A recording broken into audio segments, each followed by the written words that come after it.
Nagbabalik ang CLTV 36 Balitaan, sabay na papakinggan sa RW 95.1 FM. Tinatayang 1,000 mananakbo ang nakilahok sa isinagawang Pampanga Freedom Run sa Clark Parade Grounds itong linggo. Ang naturang sporting event ay bilang pakikisa sa EDSA People Power Revolution na may layuning makatulong sa pagtatayo ng mga paaralan sa bansa. Si Jeffrey Gomez ang may balita. Mahigit 1,000 mamamayan ang maagang nagtipon-tipon sa Clark Parade Grounds para sa isinagawang Pampanga Freedom Run nitong ika-27 ng Pebrero sa Clarkfield, Angeles City. Nagmula sa Angeles City, City of San Fernando at Karatig Bayan sa Pampanga ang mga nakilahok. Ang Freedom Run ay pakikisa sa pagdiriwang ng ika-25 anibersaryo ng EDSA People Power Revolution noong 1986 na inorganisa ng Volunteers for Pinoy. Namayani ang kulay dilaw na kasuotan sa isinagawang Freedom Run. Hinati sa 3 kategorya ang isinagawang takbuhan. May 2.5 km, 5 km at 10 km run. Ayon kay Manny So, coordinator ng nasabing grupo, 10 syudad din sa bansa ang nagsagawa ng sabayang takbuhan para sa pagpapatayo ng mga gusaling paaralan sa mga pampublikong paaralan. Bahagi raw ito ng proyektong Ninoy Cory Aquino Foundation. Lahat ng proceeds ng run nito ibibigay namin sa Ninoy and Cory Aquino Foundation para sa donation nila sa 25,000 school room project ng DepEd. It's about time siguro na the private sector would get involved dito sa pagtulong sa kakulangan sa classrooms. Alam naman natin na ang problema sa classrooms since time immemorial nandyan na. So let's not wait for DepEd to have the funds. Siguro it's about time na we all pitch in para matulungan natin ang gobyerno. Inilahad ni So na ilan sa mga preschool library buildings ay tatayo sa Pampanga. By next month, we will start, actually, ang foundation, meron silang 100 school building project. May 3 para sa Pampanga. So they would start building on the first, by next month siguro.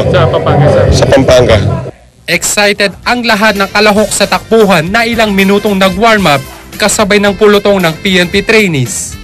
Unang tumakbo ang mga kalahok sa 5K at 10K run.